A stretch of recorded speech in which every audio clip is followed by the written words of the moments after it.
Hey there, Mama, and welcome back to the Moms Overcoming Overwhelm podcast, episode 10. We are officially in double digits. Hooray! I'm Emily McDermott, and I am here beside you on this journey as we work together to declutter your home, head, and heart. Last week on episode 9, we talked about one of the most common roadblocks I see when it comes to letting go of clutter: how much we paid for something.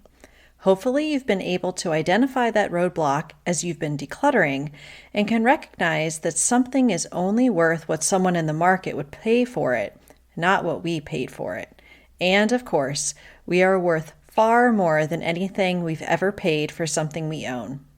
Another super common roadblock I see with moms, and one I struggle with myself, is letting go of things that are aspirational clutter. What is aspirational clutter, you ask? Well, it's anything representing who you were in the past or who you want to be in the future. It doesn't reflect the person you are right now in this season. That's why aspirational clutter is so hard for moms to deal with, because we often have to accept some hard truths about how we spend our time, energy, and attention in the different seasons of motherhood. When we become moms, so much of our precious resources are shifted to our kiddos, but we are still holding on to stuff from our pre-kids life. We are going to chat about 4 types of aspirational clutter that affect moms the most and what we can do about them. So, what do you say? Grab that notebook and pen, and let's dive into today's episode. Hey there, Mama. Are you tired of all the stuff crowding your home, calendar, and mind? Do you wish you could say goodbye to the endless to-do list running around in your head? Want to declutter but don't know where to start? You're in the right place. Welcome to Moms Overcoming Overwhelm, where you will find proven and practical solutions to declutter your home, head, and heart. Hi, I'm Emily, a wife, boy mom, and simplicity seeker. I struggled to get pregnant and felt overwhelmed until I discovered decluttering could create the physical and emotional space I needed to become a mom. Now, 2 kids later, I've transformed my life in motherhood by developing simple systems around decluttering, capsule wardrobes, kid stuff, cleaning and tidying, meal planning, time management, and more, and I can't wait to share them with you. If you're ready to reclaim the time and energy you crave, be present with your kids, and finally enjoy the life and motherhood you so deserve, let's kick overwhelm to the curb, shall we? Grab your lukewarm coffee, your notebook and pen, and clear off some counter space. Let's do this. Well, Mama, I'm so excited to dive into this discussion of aspirational clutter with you. But before we do, I want to remind you that in the month of November 2022, if you leave a rating and written review in Apple Podcasts, side note, 5 stars are preferred, of course, you can take a quick screenshot of it and send it to me at Simple by Emmy, either on Instagram or Facebook. If you do, you will be entered in a drawing for a decluttering book of your choice. Someone's going to win. It might as well be you, right? Okay, now let's get into the meat of this episode. Why is aspirational clutter so problematic for moms? Well, when our time and energy is being taken up by our kids and our other responsibilities most of the time, it's easy for us to get lost. And by us, I mean our real selves, the women we are outside of the roles that we play. I mentioned at the beginning of the episode that aspirational clutter is anything that represents who we were in the past or who we want to be in the future. Let's start with the past. Our bodies, our hobbies, our dreams and goals, they all shift after having kids. And because of that, we are often holding on to things from our past that we tell ourselves we will, quote, get back to doing or wearing once we have the time or can lose the weight or whatever the case may be. So we surround ourselves with things that make us feel bad about who we aren't anymore.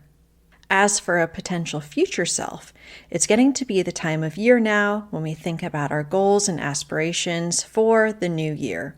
And while that is fine, sometimes we purchase things or refuse to let go of things because of an ideal version of ourselves that just isn't realistic in this season. Another way to think of aspirational clutter is that we often use the words should and someday when referring to it. We should be able to wear this pair of jeans if only we lost some weight. We will finish that crafting project someday when we have the time, so we hold on to it. Unfortunately, someday usually never comes, and shoulds just make us feel bad about ourselves. Today, I'd like to give 4 examples of aspirational clutter so we can talk about how this shows up for us as moms and how we can finally start letting go of the shoulds and somedays that aren't serving us. The first major type of aspirational clutter is clothing. Now, if you're planning to have more kids and you're holding on to some maternity clothing or limited amounts of baby clothing and so forth, that's fine. As we talked about in episode 6, use the power of artificial boundaries to determine how much you will keep and what you will let go of. What I'm talking about here is clothing that doesn't fit our current body or current lifestyle. For me, it was dresses. I used to have a ton of dresses for work and special occasions. Dresses, they were my kryptonite. But after becoming a stay-at-home mom in 2016, I realized that I was never going to wear all of the dresses in my closet. Going into my closet, it made me feel a little sad and wistful for a season of my life that was over. And of course, there were clothes that just didn't fit my body anymore. I could look at them every day and think, "You're so fat. You need to lose weight. Remember how good you looked in this? Now you can't even zip it up." But who wants to think those negative thoughts every day when you go to get dressed? When it comes to clothing, I give you permission to embrace your current body and season of life. If something doesn't fit you or your lifestyle, at the very least put it aside for a while in a box or bin that is out of sight. Put a reminder in your phone for 30 to 60 days to decide whether you want to keep the items. But most likely, going into a closet filled with what you use and love and nothing else is going to make you feel so much better. You're not going to want to go back to the alternative. The second type of aspirational clutter that I see a lot and deal with myself is books. Perhaps you're not a book person, and that's totally okay. But if you like to read, chances are that since having kids, your reading time has decreased significantly. Yet our bedside table or our Kindle can get easily cluttered with books we intend to read. If only we had the time to spend a lazy afternoon in bed curled up with a good book, or the energy after a long day to read before bed without falling asleep. If you are listening to a podcast called Moms Overcoming Overwhelm, you are likely not able to enjoy leisurely reading. For me, this has shown up as library books. I get book recommendations from friends and immediately get them out of the library or put in a request through the Libby app. But when I get library books, I'm often stressed about them being one more thing that I have to do with a deadline when I'm trying to do a bunch of other things. So for the last month or so, I put a stop to library borrowing altogether. I realized that this is just not a season where I can do a lot of reading, and that's okay. I don't need the added stress of getting down on myself because I can't finish a library book. If your bedroom or home is cluttered with books you'd like to read but never have the time to, I would challenge you to pick a few that you are super excited to read and keep, and then either donate or, in the case of the library, return the rest. Give yourself the freedom of not feeling guilty about not having the time to read very much in this season. And before you purchase another book, do an inventory of your bandwidth to see if you actually can read it. Okay, now we're on to the third type of aspirational clutter that can cause issues for moms. Sporting equipment or supplies to support a specific hobby. Perhaps pre-motherhood, you did a certain sport regularly, or you had time to paint or sew or another hobby. This type of aspirational clutter is hard because in many cases, we want to be the person who is doing these things. We want to have the time and margin to do them, but right now, it's just not happening. Here are a few examples from my own life. I held on to a bike I never rode for years and years. It stayed in my shed because I told myself I could be the mom to put a kiddo on the back of my bike, or that we could be the family to go on a family bike ride. But we just never did because the honest truth is that I just really don't like riding my bike very much. I'd rather walk or hike any day. But I felt like I should hold on to the bike because that's what people do, right? They have a bike. But once I realized that it was aspirational clutter, I was able to donate it to a very grateful person through my Buy Nothing group. When it comes to hobbies, I used to have some coloring books that were supposed to be stress relieving, but they ended up causing me more stress when I looked at them because I get annoyed that I never had the time or energy to color. So I got rid of them because they were no longer serving me. Perhaps you can relate. You have a craft or sewing room with the door closed because it's filled with all of these supplies collecting dust, and you're not sure whether you'll ever get around to doing them in the near future. It's hard to let go of these things, I really understand. But remember, you don't want to have things in your home making you feel bad about yourself. Someone else could benefit from some of these things in the meantime. And if you decide later that you really want to make a certain hobby a priority, by all means, you can pick it back up again. Just remember that in this current season, you are focusing on preserving and reclaiming your most precious resources, and you may not have the bandwidth for certain sports or hobbies right now. The last major type of aspirational clutter I want to mention is super specific kitchen appliances, gadgets, or even servingware. You hold on to them because you think you might be the kind of mom that will make this someday, or that you should have this in your kitchen just in case.